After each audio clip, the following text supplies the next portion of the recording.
Naam, hujambo mtazamaji na karibu katika taarifa za John Lee Samuel Brand Kenya. Iwapo ndio mara yako ya kwanza kujiunga kwenye channel hii, basi hakikisha kwamba umeweza kusubscribe ili ukaweze kuwa katika nafasi nzuri ya kuweza kupata taarifa zaidi kadri yanavyochipuka. Taarifa niliyokuletea hivi sasa ni kuwa Rais William Ruto amemteua Erastus Edung Ethekon kuwa mwenyekiti mpya wa tume huru ya uchaguzi na mipaka IEBC. Mkuu wa utumishi wa umma Felix Kosgei alithibitisha kuwa Rais Ruto amemteua Edung kutoka kwa orodha ya watu wawili iliyotumwa na jopo la kuwateua mwenyekiti na makamishna wa IEBC.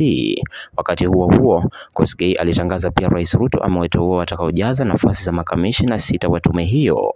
Walioteuliwa ni pamoja na Anne Nderitu, Moses Alutalala Mkwana, Mary Karen Sorobit, Hassan Nur Hassan, Francis Odhiambo Aduol na Faima Arafat Abdalla.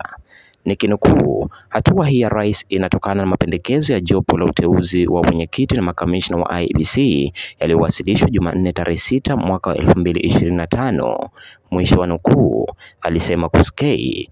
Majina walioteuliwa na rais yamewasilishwa kwa bunge la taifa ili kuidhinishwa kulingana na sheria za IEBC na ile ya uteuzi wa utumishi wa umma.